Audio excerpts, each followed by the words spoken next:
देखिए, आप लोग already debtors ledger adjustment, creditors ledger adjustment आप लोग कर चुके हैं। मतलब इन नॉटशेल में बोलूंगा, आप लोगों को सेल्स का एंड परचेस का ट्रांजैक्शन का डिफरेंट एस्पेक्ट आपको मालूम चल चुका है। कैसे पेमेंट होता है, बिल ऑफ एक्सचेंज से payment, cash payment, cheque payment, उसका corresponding dishonour, transfer entry, discount, allowance, interest, बहुत सारे एस्पेक्ट में हम लोग कवर कर चुके हैं जो कि रिलेटेड टू नॉर्मल सेल। ये नॉर्मल सेल क्या होता है? नॉर्मल सेल का मतलब मैं गुड्स खरीदा, मतलब जो बेच रहा है वो सेल बोल के रिकॉर्ड कर लेगा। ओनरशिप ट्रांसफर हो चुका है तो इसको सेल बोला जाता है। तो सेल किसको बोला जाएगा? मतलब सेल इस ऐसा प्रकार का ट्रांजैक्शन है जहां पर पोजीशन एंड गुड्स का राइट दोनों ही ट्रांसफर होता है। क्या बोला? पोजीशन मतलब किसके पास गुड्स रहेगा, एंड ओनरशिप अगर दोनों ही ट्रांसफर हो जाता है तो आप उसको क्या बोल के रिकॉर्ड करेंगे? सेल्स बोल के रिकॉग्नाइज करेंगे। बुक्स ऑफ अकाउंट में उसको सेल्स बोल के रिकॉर्ड करेंगे, ऑन फाइनेंशियल स्टेटमेंट में ये पार्ट ऑफ योर रेवेन्यू बोल के आएगा। ठीक है, यहां तक तो कोई प्रॉब्लम नहीं है। नाउ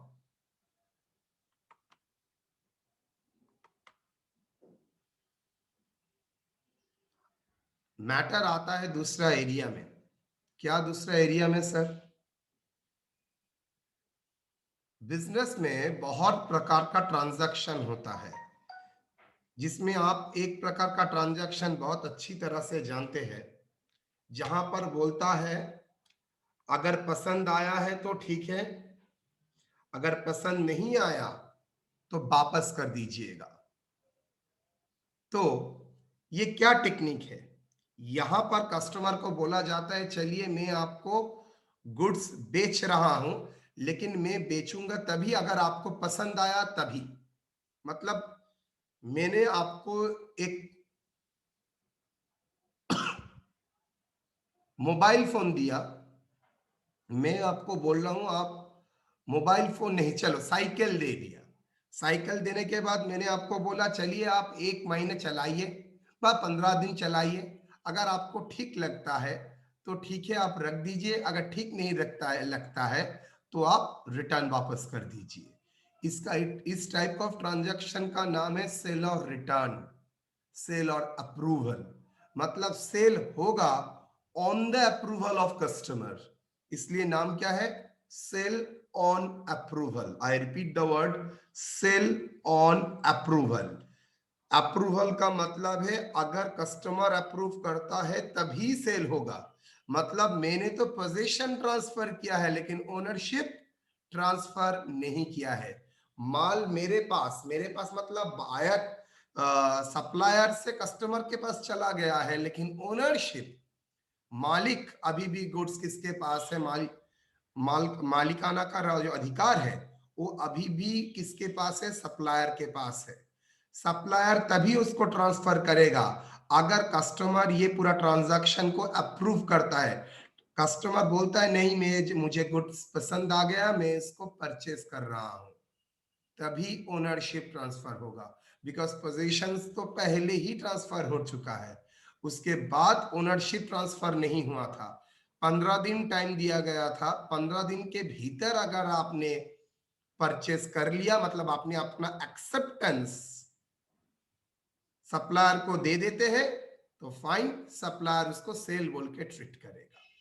तो ये 15 दिन तक वेट आपको करना पड़ेगा।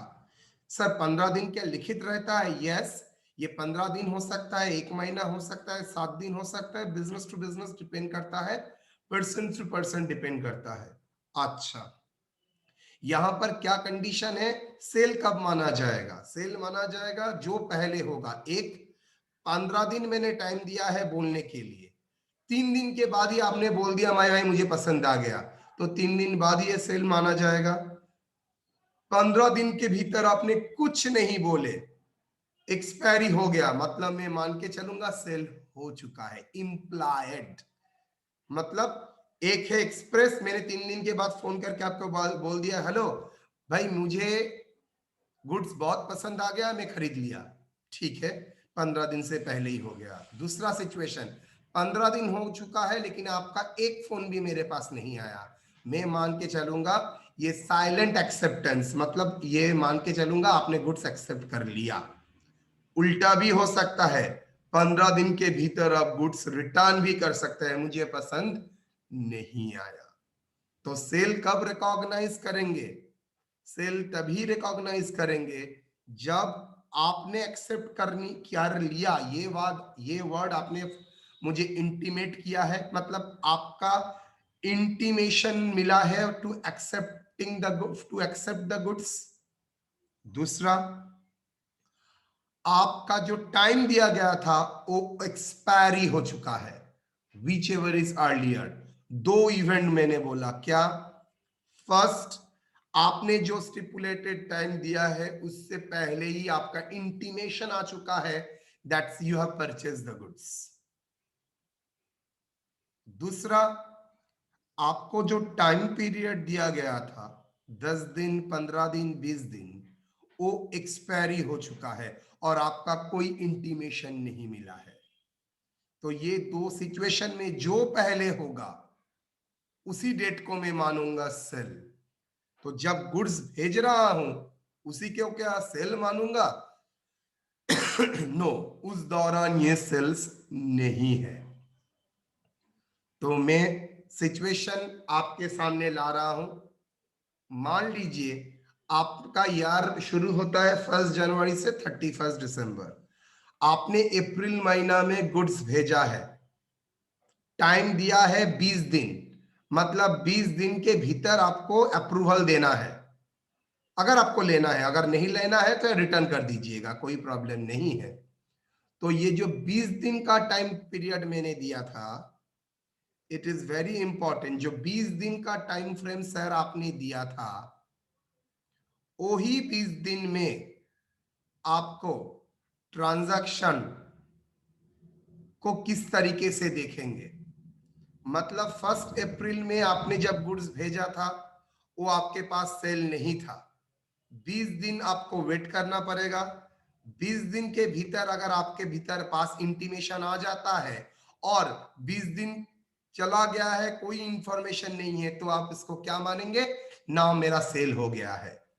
लेकिन 20 दिन के भीतर आपके पास ये खबर आता है कि मेरा सेल, मैं उसको सेल खरीदना नहीं चाहता हूं, और ये इंफॉर्मेशन आता है I am returning the goods, तब आप उसको सेल बोल के रिकॉग्नाइज नहीं कर सकते।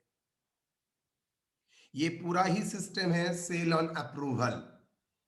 मजा यहां पर आएगा दूसरा जगह में, जो अभी तक मैं आप लोगों को नहीं बताया, मैं बताऊंगा धीरे धीरे। तो आप इसको रिकॉर्ड कैसे करेंगे गुड्स जब जाएंगे? देखिए, इसका दो प्रकार का ट्रीटमेंट होता है। एक, ट्रांजैक्शन अगर फ्यू है और दूसरा ट्रांजैक्शन अगर बहुत है। नॉर्मली हम लोगों का अगर syllabus is concern few transaction, बहुत कम ट्रांजैक्शन ऐसा सेल ऑन अप्रूवल के बेसिस में होता है, वहां पर हम लोग इसको बेसिकली सेल की तरह ही ट्रीट करेंगे। अगर माल सेल हो गया तो नो एंट्री एडिशनल, अगर रिटर्न आ गया तो सेल को कैंसिल करेंगे। चलिए मैं देखता हूं ये सिस्टम होता कैसे है। थोड़ा डेफिनेशन में आते हैं, उसके बाद धीरे धीरे जाएंगे।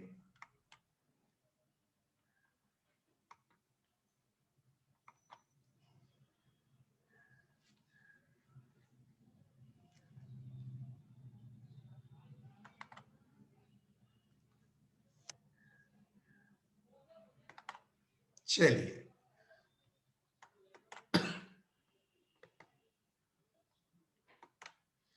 टॉपिक का नाम है सेल और approval. Sale on approval, phrase देखे हो, सेल होगा ऑन द अप्रूवल। किसका अप्रूवल? कस्टमर का अप्रूवल। तो ये एक फ्रेज है। ये क्या है सर? एक फ्रेज है। Is a contract for sale of goods in the ordinary course of business, मतलब नॉर्मल बिजनेस में ही ये पार्ट है, वेर बाई जहां पर नंबर 1 द सेलर सेंड्स भेजता है goods to buyer with a condition. Stipulation का और एक नाम होता है कंडीशन, जो आप लोग जानते हैं। स्टिपुलेशन और कंडीशन न्यू इंग्लिश है, दिमाग में हाँ याद में रखिए। स्टिपुलेशन और कंडीशन, दैट क्या कंडीशन है, that the buyer may return, चाहे तो रिटर्न कर सकता है goods, the buyer may return the goods within the specific time mentioned in the contract। क्या बोला है, बायर क्या कर सकता है, within the specific time goods return कर सकता है, और and the actual sale of goods can be recognise. कब रिकॉग्नाइज होगा, एक्चुअल सेल मतलब नोशनल नहीं, एक्चुअली सेल रिकॉग्नाइज होगा when the buyer accepted the goods, मतलब बायर ने फोन करके बोल दिया है भैया भैया मैंने गुड्स ले लिया है, एक्सेप्टेड द गुड्स, और वेरी इंपॉर्टेंट वर्ड, और कब हो सकता है, expiry of the period which ever is earlier, expiry of the period whichever is earlier। इसका मतलब क्या है,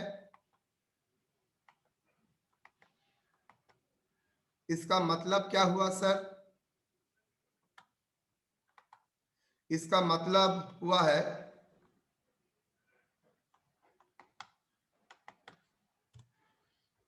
आपको सेल तभी माना जाएगा अगर कस्टमर आपको अप्रूवल देता है। तो अगर कस्टमर आपको अप्रूवल जब तक नहीं देता है, और आपका टाइम पीरियड जिसके लिए दिया गया है अनंत काल तो नहीं दे सकता है, कुछ पीरियड स्पेसिफाई करके दिया है, वो पीरियड के भीतर आपके पास अगर इंटीमेट आ जाता है तो ठीक है, अगर नहीं आता है तो मैं मान के चलूंगा आपका क्या हुआ है, सेल हो चुका है। तो जब तक स्टिपुलेटेड पीरियड नहीं है, आया है, तब तक आप कर नहीं सकते। क्या कर नहीं सकते,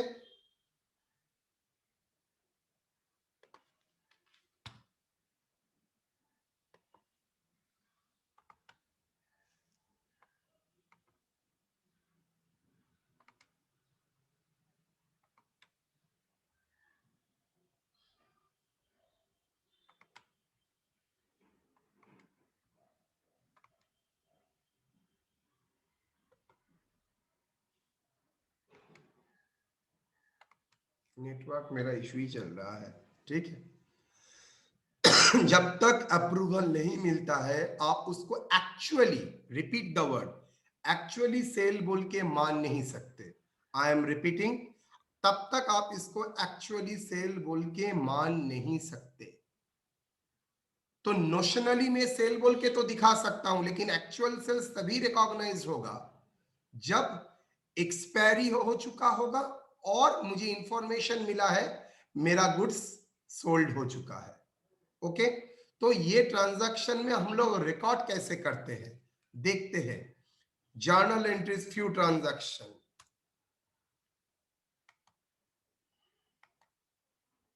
चैप्टर का नाम है sale on approval. Okay, transaction entries,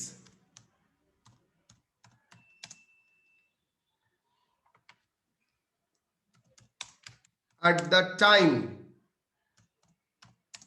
of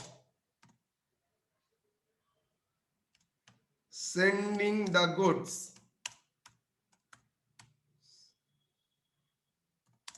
on sale on approval basis. उसका और एक भी नाम है सेल और रिटर्न बेसिस, और एक भी नाम है सेल और रिटर्न बेसिस।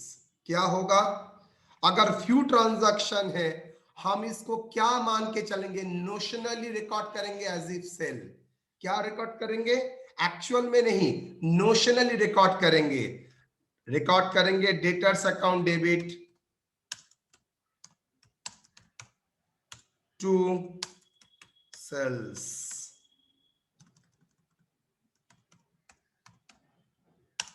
अकाउंट, ब्रैकेट में सिर्फ लिख के रखना notional recording of sales. Notional मतलब एक्चुअल में सेल्स नहीं है, नोशनल एज इफ सेल बोल के रिकॉर्ड करेंगे, लेकिन एक्चुअल तो सेल हो ही नहीं सकता जब तक स्टिपुलेशन का पीरियड और इंटीमेशन कुछ नहीं आता है। लेकिन तब भी आप रिकॉर्ड कर रहे हैं, मतलब आप नोशनली रिकॉर्ड कर रहे हैं, लिख के रख रहे हैं debtors to sales. At the time of approval of actual approval, जब एक्चुअली अप्रूवल आएगा, कैसे अप्रूवल आ सकता है, आइदर इंटीमेट किया और एक्सपायरी। कैसे अप्रूवल हो सकता है, एक्चुअल अप्रूवल और expiry of period, actual approval और एक्सपायरी ऑफ पीरियड जो पहले होगा,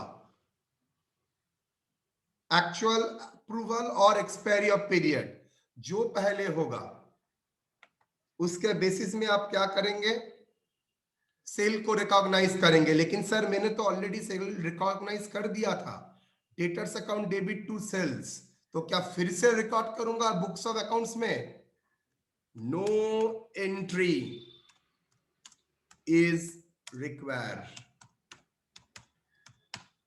एंट्री का जरूरत ही नहीं है, बिकॉज आपने ऑलरेडी डेटर्स टू सेल्स बोल के लिख दिया था। तो और बाद में पता चला सेल हुआ भी है, तो मैंने जो उस टाइम नोशनल पकड़ रहा था वो मान के चलूंगा ठीक ही किया था। Now in case of return, अगर वापस आ जाता है, इन केस ऑफ रिटर्न होता है तो ओके सर रिटर्न हो ही सकता है। इन केस अगर रिटर्न होता है तो जर्नल क्या होगा, जर्नल होगा मैंने जो सेल बोल के रिकॉग्नाइज किया था वो तो गलत किया था, तो उसको कैंसिल कर देते हैं। कैंसिल करने का एंट्री, अगर सेल्स को क्रेडिट किया था तो सेल्स को कैंसिल करेंगे। टू डेटर्स, ये क्या था, आपने क्या किया, आपने कैंसिल किया, cancellation of sales previously recorded।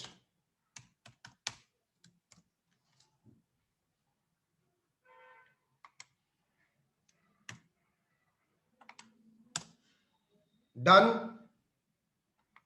तो अगर फ्यूज ट्रांजैक्शंस है तो कंपनी व फर्म उसको कैसी तरह से ट्रीट करता है, debtors account debit to sales account, उसके बाद no entries require, debtors account debit to sales बोल के रिकॉर्ड करता है। वो और एक भी प्रोसेस से रिकॉर्ड कर सकता है, वो मैंने आप लोगों को नहीं दिखाया। At the time of actual approval और expiry of period no entry is require, कोई एंट्री का जरूरत नहीं है, बिकॉज ऑलरेडी आपने रिकॉर्ड कर ही रखा था, मतलब जो आपने किया था एज्यूम करके वो सही निकला, तो फिर से तो एंट्री नहीं देंगे debtors to sales. In case of return, अगर रिटर्न आ जाता है तो क्या होगा, sales account debit to debtors, जो रिकॉग्नाइज किया था वो कैंसिल किया। डन। चलिए तो एक प्रॉब्लम की लेके हम लोग इसका सॉल्व करेंगे।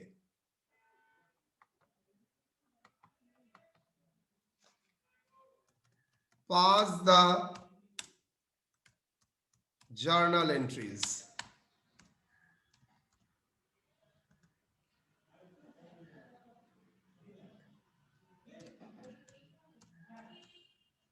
pass the journal entries. Number 1, 142020, goods rupees 40,000, sold on approval basis.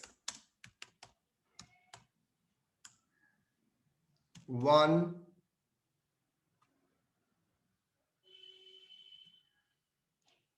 10/4/2020, goods returned rupees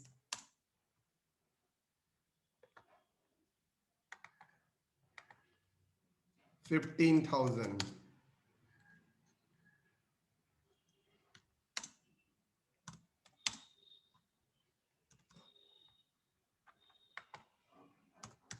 Out of which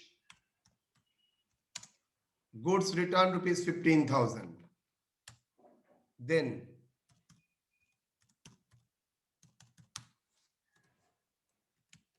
balance goods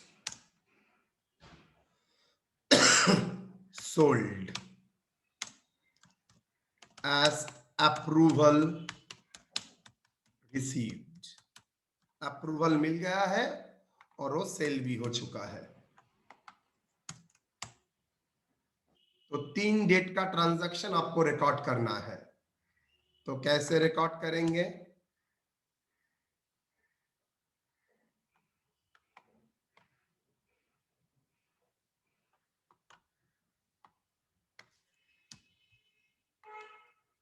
solution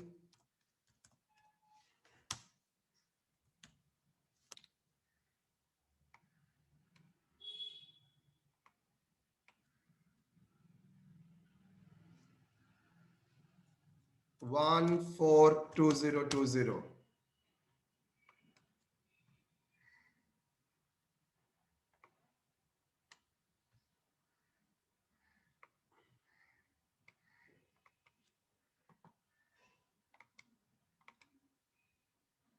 amount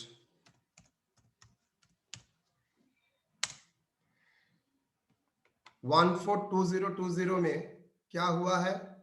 आपने गुड्स सोल्ड किया है ऑन अप्रूवल बेसिस। तो journal entry as if, I am repeating, actual में sale नहीं हुआ है, वो तो 15 दिन 20 दिन का टाइम मोहलत दिया था, लेकिन आपको एज इफ आप सेल बोल के रिकॉर्ड करेंगे। तो क्या जर्नल होगा? Debtors account debit to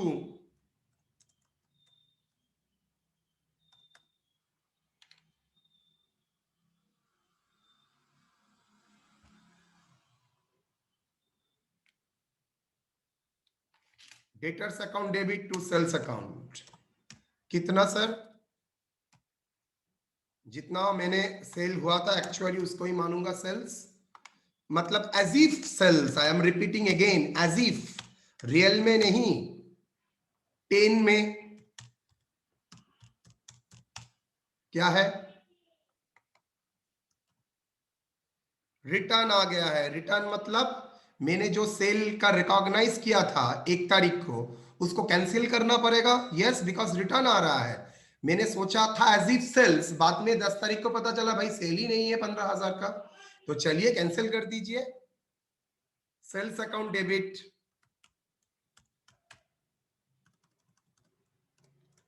sales account debit, sales को तब क्रेडिट किया था, कैंसिल करूंगा टू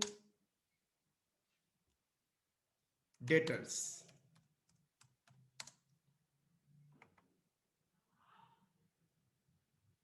कितना? 15,000।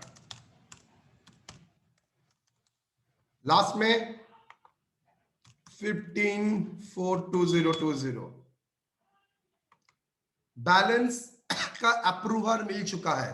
मतलब 25,000 बैलेंस ऑफ गुड्स, मतलब गुड्स रुपीज 25,000 उसका क्या मिल चुका है, अप्रूवल मिल चुका है बोल के सेल। ऑलरेडी मैंने सेल्स बोल के रिकॉग्नाइज कर चुका हूं, क्या फिर से रिकॉर्ड करूंगा debtors to sales? No, no entry, no entry on approval. Already तो मैंने रिकॉग्नाइज कर ही लिया था, तो कोई एंट्री का सवाल ही नहीं है। थोड़ा नरेशन लिख देते हैं, goods sold on sale on approval, goods sold on sale, goods Saint, goods Saint on sale on approval basis, recorded as sales। ये cancellation of sales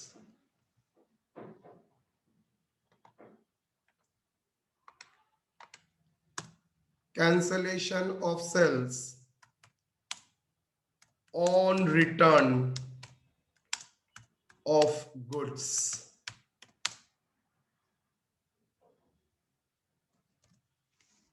और इसमें तो नो एंट्री लिख ही दिया है, तो that is the conception of किसका, sale on approval basis. Sale on approval basis का मतलब, मैंने नॉर्मली हम लोग जानते क्या है, जब गुड्स बेचेंगे, माल डिलीवरी करेंगे, मतलब सेल हो चुका है। लेकिन यहां पर बोल रहा है माल डिलीवरी करने का ये मतलब नहीं होता है कि सेल हो चुका है। ये कॉन्ट्रैक्ट ऐसा एक मजे का कॉन्ट्रैक्ट है जहां पर बोल रहा है मैं तो डिलीवरी कर रहा हूं, आप 10-15 दिन के बाद अगर आपको माल पसंद आया तभी आप सेल बोल के देखिए, तभी आप परचेस कीजिएगा, अदरवाइज नो। मतलब ये नॉर्मल तरीका से अलग है। नॉर्मली डिलीवर करने का मतलब ही सेल होता है, और यहाँ पर डिलीवरी करने का मतलब सेल नहीं है। डिलीवरी तो होगा ही, प्लस अप्रूवल भी चाहिए। तो अप्रूवल करने के लिए इमीडिएट अप्रूवल देना नहीं पड़ेगा, आपको 10-15 दिन में टाइम दूंगा, उसके भीतर अप्रूवल अगर इंटीमेट करेंगे तभी मैं आपको सेल बोल के मानूंगा। ठीक है, तो 10-15 दिन के बाद अगर आपका अप्रूवल मिल जाता है तो ठीक है, अगर नहीं मिलता है, टाइम एक्सपायर हो चुका है और आपसे कोई इंटीमेशन नहीं आया, मैं मानूंगा सेल्स हो चुका है। लेकिन हाँ, उससे पहले भी आपका फोन आ चुका है और आपने बोला मुझे ये पसंद नहीं है, तो जाहिर सी बात है मुझे ये सेल्स बोल के मैं नहीं मान सकता। अगर मान भी चुका हूं तो मुझे वो कैंसिल करना पड़ेगा, sales account debit to debtors. अगर ट्रांजैक्शन फ्यू है, इसलिए हम लोग रिकॉर्ड करते हैं एज इफ सेल बोल के, एक तरीका है रिकॉर्ड करने का। यहां तक कोई सवाल है तो आप लोग बोल सकते हैं, मैं आप लोगों के लिए ऑन कर रहा हूं, बोलिए, इसके बाद इसका पहलू दिखाऊंगा। बोलिए, यहां तक कोई सवाल? सर यहाँ पे जो गुड्स रिटर्न हो रहा है तो यहाँ पे तो सेल्स रिटर्न भी लिख सकते हैं ना? ना ना ना ना, एकदम नहीं। सेल्स रिटर्न मतलब सेल्स एक्चुअल में हुआ है, उसके बाद रिटर्न हो रहा है। यहां पर तो आपका सेल्स हुआ ही नहीं, आपने एज इफ रिकॉर्ड किया था, एक्चुअल सेल्स तो हुआ ही नहीं। आपने जब भेजा था आप नोशनली, एज इफ, रियलिटी में नहीं, एज इफ आप सेल कर रहे हैं बोल के डेटर्स टू सेल्स लिखा था। तो जब रिटर्न आएगा, सेल्स रिटर्न तो नहीं है। सेल्स रिटर्न तभी होता बेटा अगर ओरिजिनली सेल्स हुआ होगा। मैंने कहा तो ओरिजिनली सेल्स हुआ ही नहीं, रिकॉर्ड करने का मतलब ये नहीं है सेल्स हुआ है, इसलिए सेल सर रिटर्न नहीं लिखा। बोलो স্যার আমরা ধর এই মানে ऐसे देखिए जी सर, নোশনালি है सर, আর अप्रूवल तो হয়েছে স্যার 25,000, তাহলে স্যার 25,000 দেখাতে হবে স্যার। আর কেন দেখাবি, এটা খেয়াল করে দেখ, তুই ডেটাস টু সেল করেছিস 40 ক্যান্সেল করেছিস 15, কত পড়ে থাকে রে বাবা? 25 তো। হ্যাঁ স্যার 25। তাহলে তো ওই তো, ওটা তো হয়ে অলরেডি রেকর্ড করা আছে তো 1 তারিখে, ডেটাস টু সেলস। ঠিক আছে sir. Hmm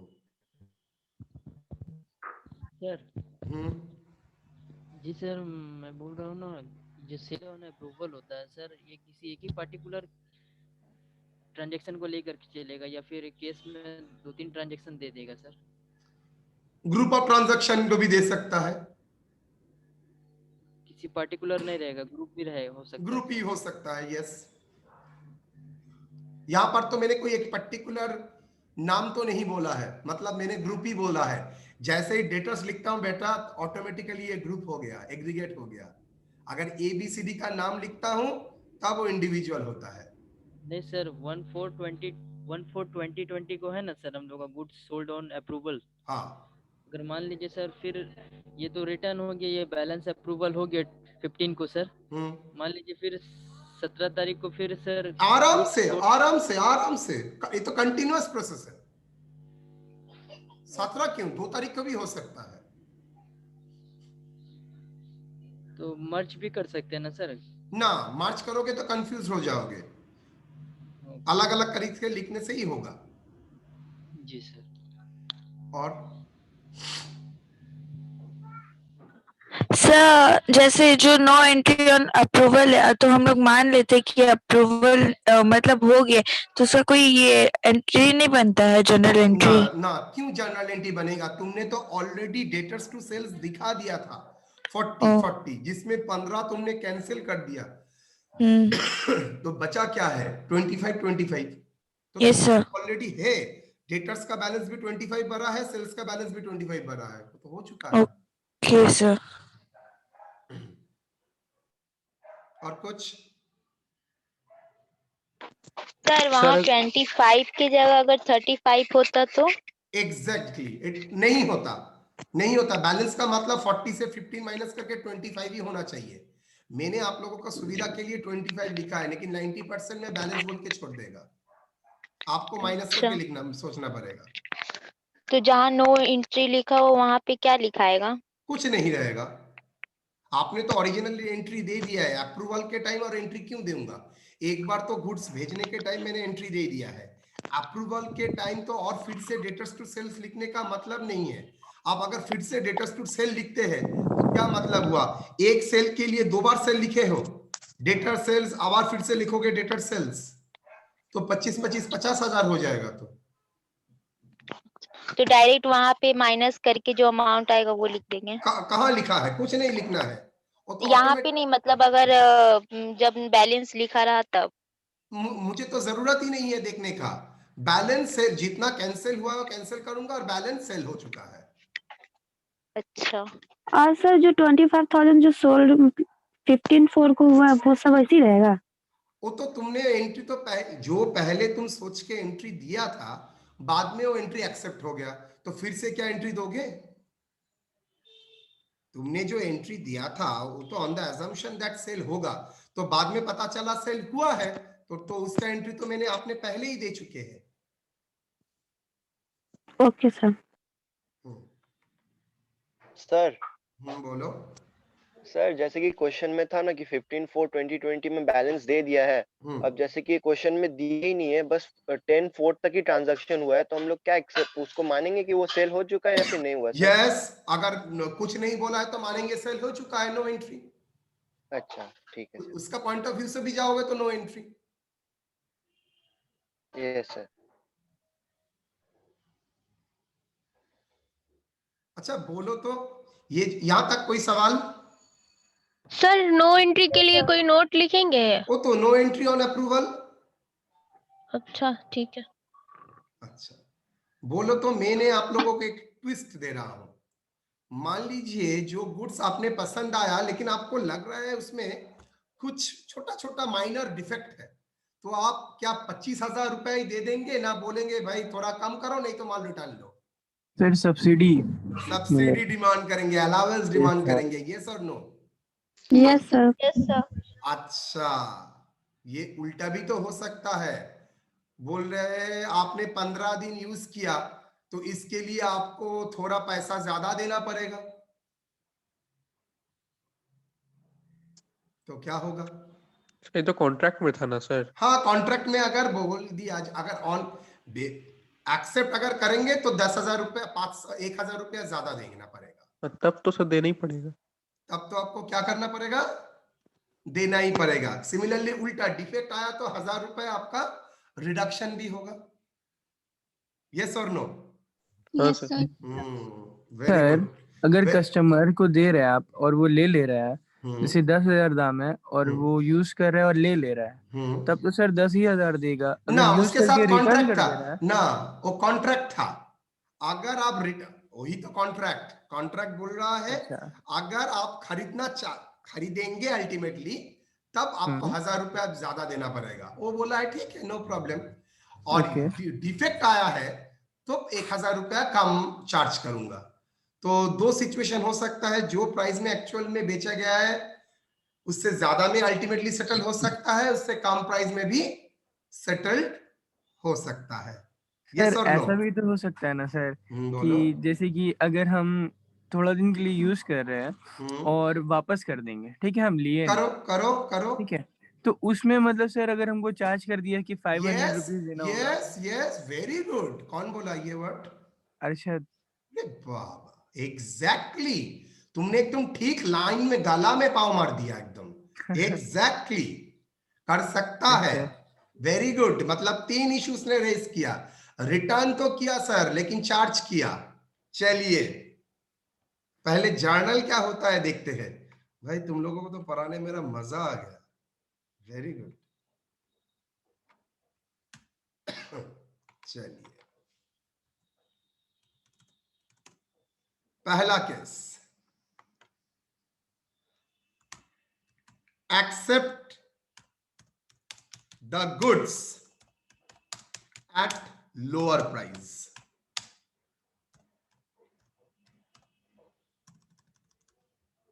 lower price by rupees x। Okay, मतलब आपने गुड्स एक्सेप्ट किया लेकिन लोअर प्राइस में। अप्रूव किया, एक्सेप्ट मतलब अप्रूव किया लेकिन एट लोअर प्राइस। बोलो तो क्या एंट्री होगा? अगर सेम प्राइस में अप्रूव करते तो no entry.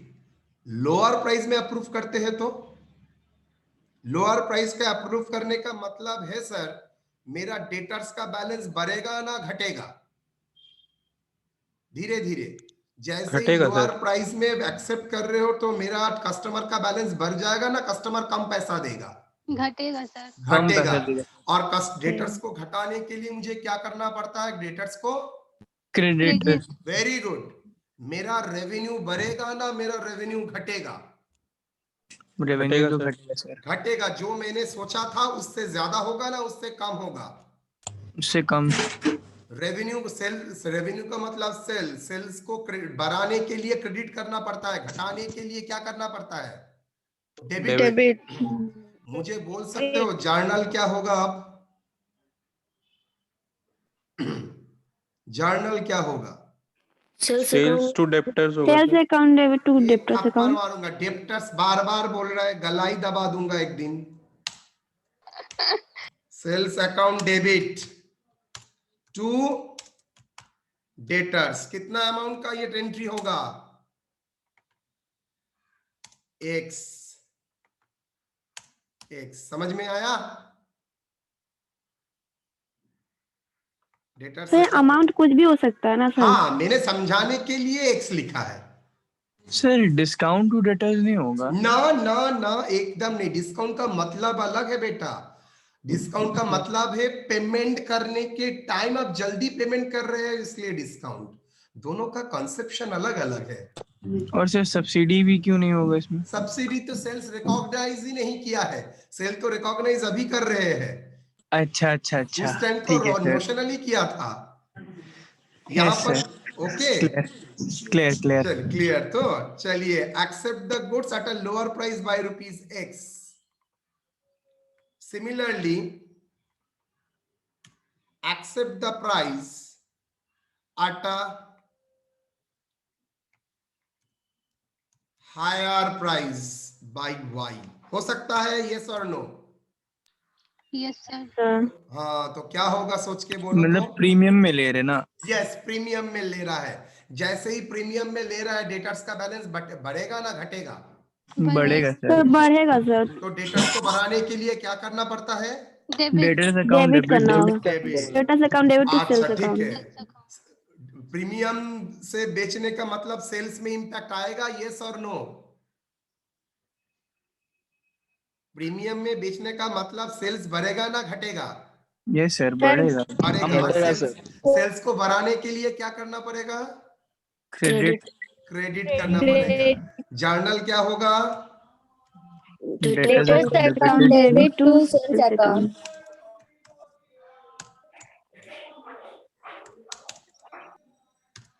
To sales account.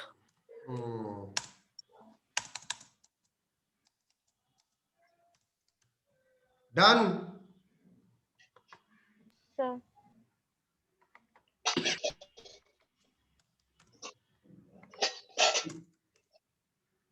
जितना अमाउंट से ज्यादा है सिर्फ उतना ही। अच्छा, अर्शद ने एक सवाल किया था, उसका एंट्री क्या होगा? अर्शद ने सवाल किया था, सर मान लीजिए 15 दिन यूज करने के बाद आपने माल वापस कर दिया, रिटर्न कर दिया, तो इफ रिटर्न के दौरान उसका तो एंट्री मैंने दे दिया था सेल्स टू डेटर, लेकिन सर ये 15 दिन यूज किया, वो कॉन्ट्रैक्ट में था, आपको कुछ अमाउंट चार्ज किया जेड, क्या होगा? Amount charge to the customer on return। आपने जो रिटर्न किया है 10 दिन यूज किया, उसके लिए मान लीजिए कोई अमाउंट मैंने चार्ज किया ₹Z, बोलिए क्या होगा? सर ये सन्ड्री चार्जेस में आएगा सर। बोलिए क्या होगा?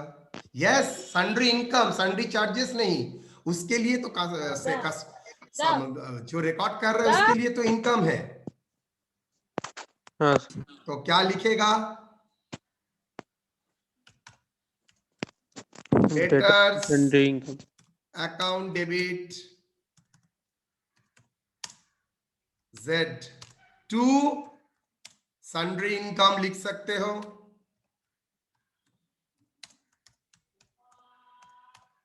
बा मिसलेनियस इनकम लिख सकते हो। Yes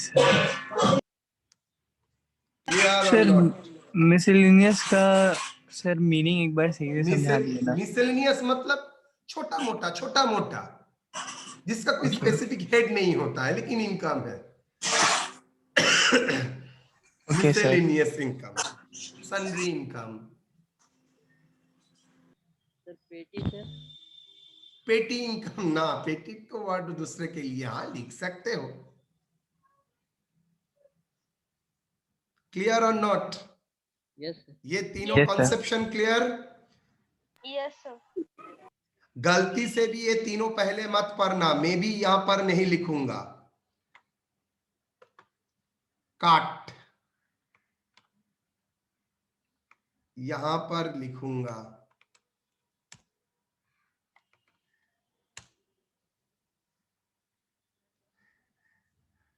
okay,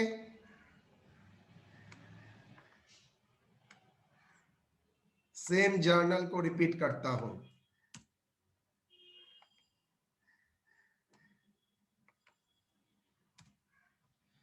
goods sold 25,000, case 1 at a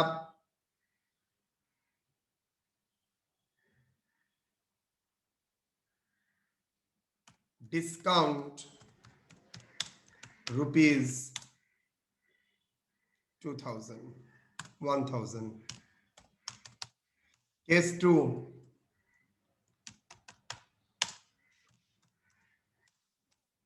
at a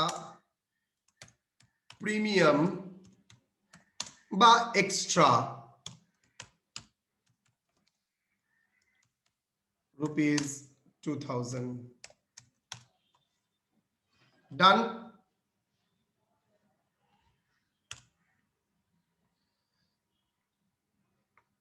चलिए उसका जर्नल एंट्री देंगे अब।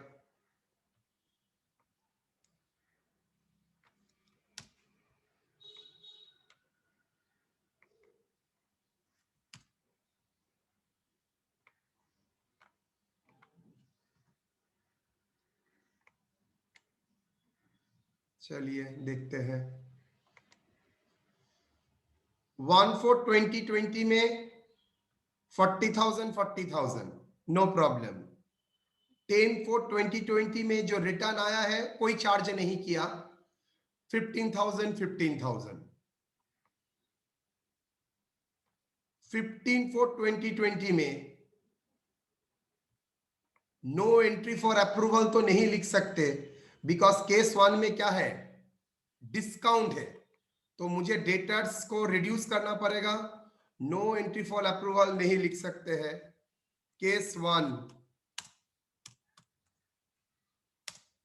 Eight discount by ₹1,000। जर्नल क्या होगा, डेटर्स को घटाएंगे,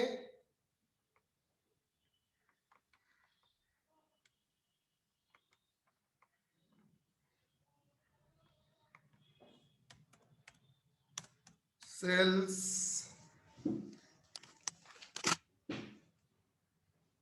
account debit to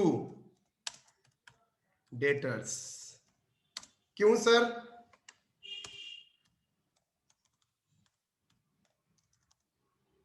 reason very specific, because मेरा जो सेल था लॉजिकली 25,000 जिसके लिए no entry is required. In addition to that यहां पर क्या हुआ, मेरा एक डिस्काउंट मुझे देना पड़ा, मतलब डेटर्स का बैलेंस मुझे रिड्यूस करना पड़ा। तो sales account debit to debtors 1,000। Same way में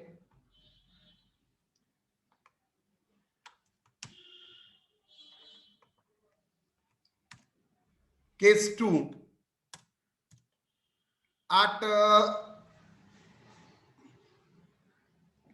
at प्रीमियम, मतलब एक्स्ट्रा प्राइस बाय ₹2,000। क्या करना पड़ेगा, डेटर्स को बढ़ाएंगे बिकॉज सेल्स का प्राइस बढ़ रहा है। Debtors account debit to sales account,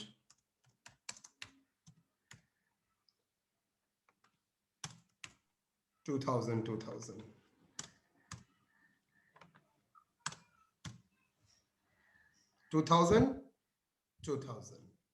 sir ऊपर में तो सर सन्ड्री इनकम की है ना sir. Amount charge on return, मैंने यहां पर रिटर्न के लिए कोई चार्ज नहीं दिखाया है, मतलब ये एंट्री अभी तक डिस्कस मैंने नहीं किया है, मैंने सिर्फ 1 और 2 को किया है। ये वाला को किया है, ये वाला को किया है। सी के बारे में अभी तक मैंने जर्नल दिया है, लेकिन प्रॉब्लम में इलस्ट्रेशन में नहीं दिखाया है बेटा, ठीक है। देखिए यहां तक कोई डाउट तो क्लियर कीजिए। अगर कोई डाउट नहीं है तो लास्ट फेज करूंगा जर्नल का।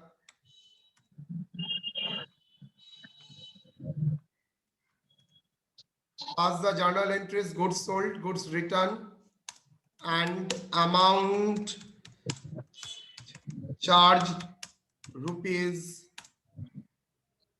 ₹1,000, ₹500। बैलेंस गुड अप्रूवल कोई नहीं है। डन।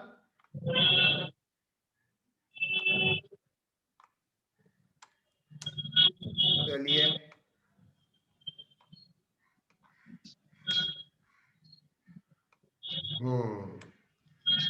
तो पहले गुड सेल ऑन अप्रूवल का एंट्री 10 तारीख को रिटर्न आ रहा है।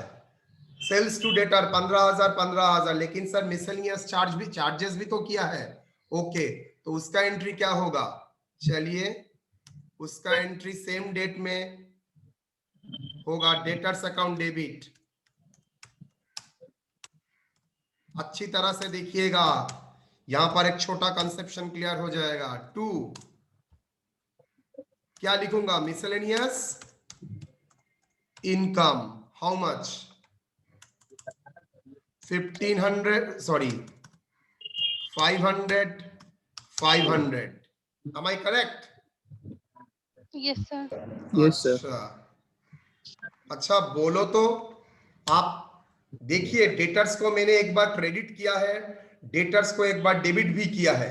Can you put a combined entry? Combined नहीं सर। देखो तो, कंबाइंड एंट्री क्या दे सकते हो, अच्छी तरह से देखो। आप लोग बोलो कंबाइंड एंट्री रिटर्न का क्या हो सकता है? Sales account debit, to debtors account, to धीरे मिसलेनियस। धीरे धीरे 15,000 to debtors, to debtors account, to miscellaneous income. कितना मिसलेनियस इनकम, हाउ मच, 500। बोलो तो डेटर्स कितना होगा? 14,500। कैसे कैसे हुआ सर? बैलेंसिंग फिगर ना, डेटर्स डेबिट हुआ था 15,000 कैंसिल करने के लिए, लेकिन 500 रुपया तो मुझे कस्टमर से मिलेगा, तो नेट कितना हुआ? 14,500। कैसे हुआ? 15,000 minus 500। Okay, 14,500 that is a combined entry. देखिए बेटा, एक टीचर का डिफरेंस कैसे हो जाता है। मैं आराम से कंबाइंड एंट्री दे सकता था, मैंने नहीं किया। मैंने पहले 2 एंट्री को अलग अलग दिखाया, उसके बाद कंबाइंड एंट्री मारा है। आप लोग भी घर में जब पढ़ेंगे 2 एंट्री को अलग अलग तरीके से पढ़ेंगे, उसके बाद दिमाग ठंडा करके करेंगे। Oh now it is a combined entry. तो हम लोगों को क्या कंबाइंड एंट्री देना पड़ेगा? यस, हम लोगों को अल्टीमेटली कंबाइंड एंट्री देना पड़ेगा, और आप लोग ऑटोमेटिकली कंबाइंड एंट्री देंगे। सेल्स को कैंसिल किया, मिसलेनियस इनकम को दिखाया, और बैलेंस जो बचता है डेटर्स को दिखाया। ठीक है सर कंबाइंड एंट्री का नोट क्या देंगे सर? कंबाइंड एंट्री में नरेशन। अच्छा,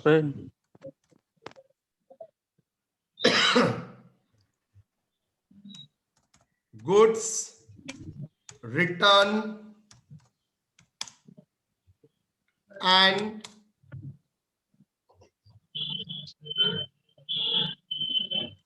sundry charges rupees 500.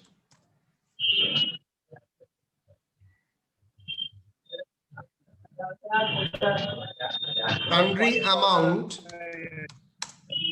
charged rupees 500. ठीक है। और अप्रूवल का तो नो एंट्री, बिकॉज क्यों नो एंट्री? बिकॉज डिस्काउंट भी नहीं है, प्रीमियम भी नहीं है।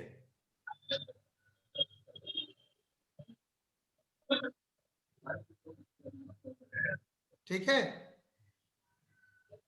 तो मैंने आप लोगों को सेल ऑन अप्रूवल का ट्रांजैक्शन के बारे में 2 पेज में जितना कराया है वही आप लोग घर में कॉपी करेंगे, उसका देखेंगे। कल के क्लास में आप लोगों में कोई प्रॉब्लम नहीं होना चाहिए। ओके, आप लोग पूरा खाता कॉपी करके, और आप लोग देखिए ऑनलाइन क्लास का कंडीशन ये है, हाथ में आपको कॉपी लिखना पड़ेगा। ये तो सिनेमा नहीं है ना, आपको लिखना पड़ेगा, सीक्वेंशियली आपको फॉलो करना पड़ेगा। देखिएगा आराम से आपका कितना स्मूथली आपका हो रहा है, और मैं तो सिस्टमेटिकली आपको कर रहा हूं। पहले ए बी का डिस्कस किया था, एंट्री दिया, उसके बाद सी का डिस्कस किया, उसका एंट्री सामने रखा। आप लोग ठीक ऐसी तरीके से ही आप लोग एग्जाम देंगे, सॉरी क्लास करेंगे। यहां तक कोई सवाल बेटा? No, sir. No sir. जो सन्ड्री चार्जेस चार्ज का था, हम्म, तो हम लोग का एग्रीमेंट हुआ था कि 15 दिन यूज यस करने यस का यस उतना चार्ज होगा, लेकिन अगर हम लोग उसको 5 दिन या मतलब 6 दिन में रिटर्न दे देते हैं तो भी उतना ही चार्ज होगा। हाँ, अगर लेता है, ऐसा कोई कंडीशन है तो 99% सिचुएशन में ऐसा कोई कंडीशन नहीं रहता है, लेकिन अरशद के दिमाग में आया है सर ऐसा अगर होता है तो मैं क्या करूं, तो मुझे देना पड़ा अरशद का। तो और मुझे बाय द वे एक चीज मिल भी गया, नेक्स्ट ईयर का क्वेश्चन में मैं जब करूंगा मैं ऐसा ही क्वेश्चन डालूंगा, थैंक्स टू अरशद, और क्वेश्चन का नाम मैं अरशद का नाम में ही करूंगा। और ओके सर सर। एकदम मिला लेना। यूनिवर्सिटी का क्वेश्चन तो हम लोग की बहुत क्वेश्चन इसका अलग से होता है, आप लोग मिला लेना। अब तो सब इंटरनल, तो यूनिवर्सिटी का क्वेश्चन भी कॉलेज को ही करना पड़ रहा है, आप लोग जानते हैं इंटरनल का एग्जाम चल रहा है, तो ऑब्वियसली मैं अरशद का नाम पे कॉलेज में क्वेश्चन करूंगा।